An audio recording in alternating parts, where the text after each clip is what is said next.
Welcome back to Pocono, where Ernie Irvan leads Rusty Wallace. Brett Bodine in third, Jeff Gordon in fourth. There's first and second as they head up. You can call in your questions toll free to us here on the telecast. We'll try to find answers for you about this race or about NASCAR racing. The call is free, 1-800-451-7331. Give us a ring. The number will be operational all during today's telecast. First and second are nose to tail, and they've got a bit of a gap back to third place. Rounding out of turn 3, there's the third place car, Brett Bodine, with fourth place Mark Martin, and they're being caught by Jeff Gordon and Dale Earnhardt. You look at Ernie Irvan there. He pulls out about a 5-car length lead over Rusty Wallace, and then he just kind of sits there and waits a second. But when they get in the flat part of this racetrack, Rusty closes right back up on the back bumper, Ernie Irvan. So I think he's got a little something for that 28 car if it comes right down to the last. Now, Earnhardt was racing Mark Martin side by side when we went to commercial. Now he rides at 6th position. Ricky Rudd and Terry Labonte for 9th and 10th place. And Wally Dahlin back with them in 11th. Yeah, this is really an impressive run for Wally Dallenbach. He's running solidly in 11th, looking to make a move into 10th. I'll tell you why. Former SCCA Trans Am and IMSA GTO champion. We've talked all day about how this is a road race course. It's just all left turns. He's one of the best road racers here. He's doing a good job. Yeah, he's bringing a lot of company with him just there. You notice Michael Waltrip's coming into the battle here. Musgrave's right in there. They're drafting together. They're trying to put a move down the front straightaway. They're fighting each other down through there. Musgrave started last week. He's just started moving up real good when he got in that mess going in the #1 corner. That's about as hard as I ever seen anybody hit the wall and get out of the car not uninjured as he was. Big trickle on pit road as we take you back up front. Ernie Irvan grew up in Carmel, California. Raced around the West Coast, came east.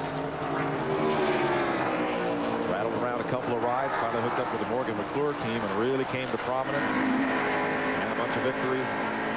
Was tapped by Robert Yates to fill the seat left by the passing of Davey Allison. Rusty Wallace. Sharon from Wisconsin called in on the 800 line. What does Rusty stand for as a nickname? Rusty, I don't know, but they call him Rubberhead a lot. And No.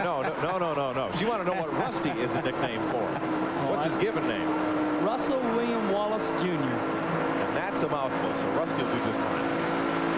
I've seen some pictures of Rusty when he was a lot younger, and he had this beehive hairdo, and it was kind of rusty looking. I think that's where it might have come from. Yeah, my father's name is Russ, so Rusty was the first child born, and it was just, you know, a hand-me-down. Oldest son got the name. Called him Rusty to distinguish him from his dad. That's right.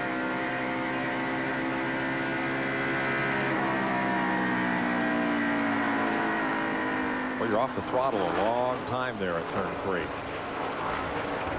There's your Ray Bestis aerial platform, the best in brakes, giving you this look from high in the sky here at Pocono. Boy, that's a heck of a shot right there down the front straightaway. You can see the two cars are pretty much even. Just behind them, you see Mark Martin making a move on Brett Bodine going into the first corner. Made it look pretty easy at that. That piece of tape hadn't hurt him at all. He couldn't touch the 26 car just a few minutes ago. Now he's eating him alive. They are 3.3 seconds behind the leaders.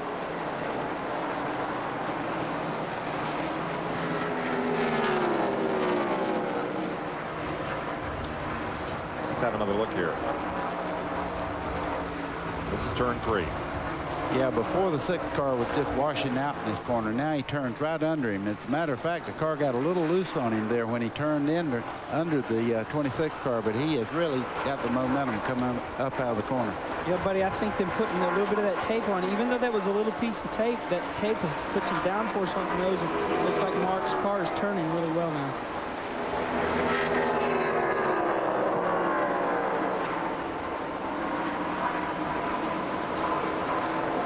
Like Jeff Gordon and Earnhardt are moving in on the 26 car Brett Bodine.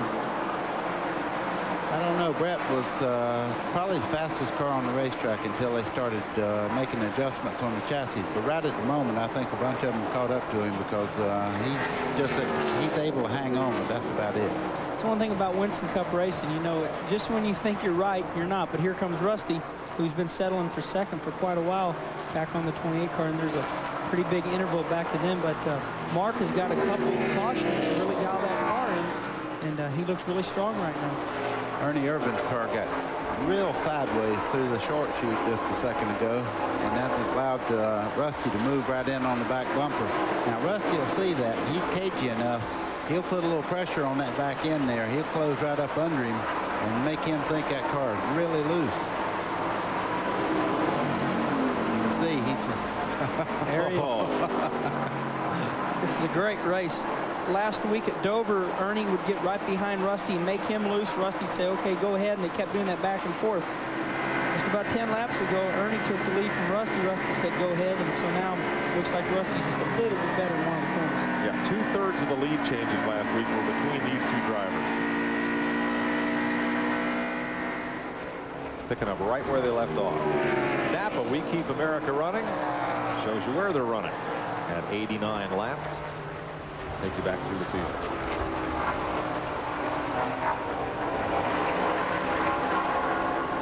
Are you surprised that the first year with the Ford? I mean, here's Rusty's engine partner, headed up by David Evans. They've been building Chevy engines and with Pontiac heads now for how many years?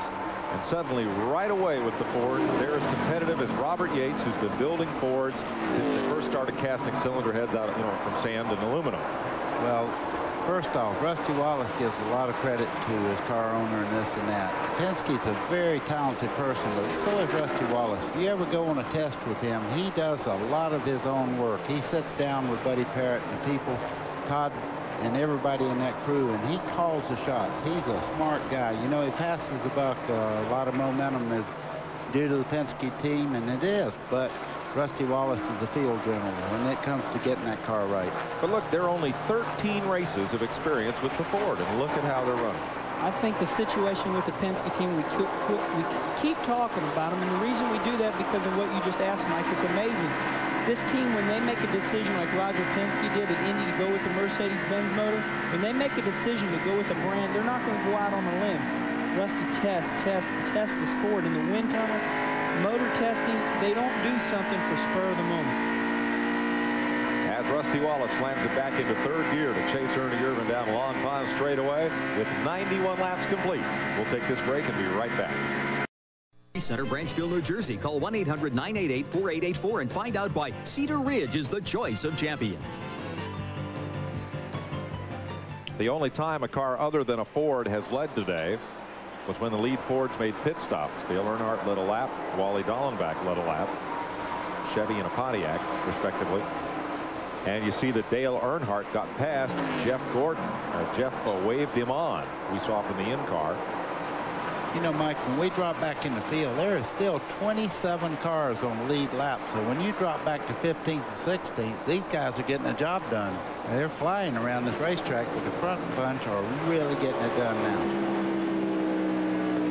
Jeff Gordon, third gear, as he takes it over the tunnel and down what we call the short chute here, the shortest of the three straightaways, leading to that long, flat turn number 3. Yeah, I've been all over that wall before. I come off there, I come off there one time and the rain started. Let's go back in here and see what Jeff Gordon's doing. You see the gear lever vibrating back and forth. You wonder how in the world that thing won't jump out of gear when it's vibrating like that. But it's a very good transmission. Now watch the footwork when he shifts. With this Jericho transmission, you don't use the clutch, do you, buddy?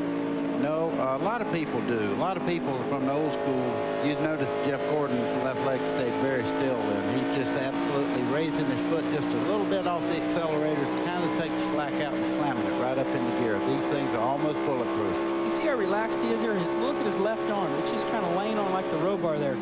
I think that's one of the reasons Jeff Gordon is so good. He's not tense in that seat. He's got his head properly using the headrest.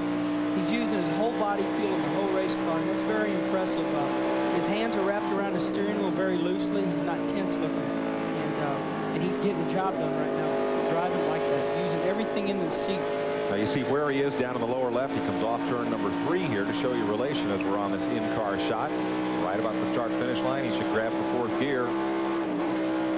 Oh boy, was that ever a quick one. You notice how close that motor sound was. When he changed the gear, it was just whoa, like that. I mean, it was very close to the same sound as before.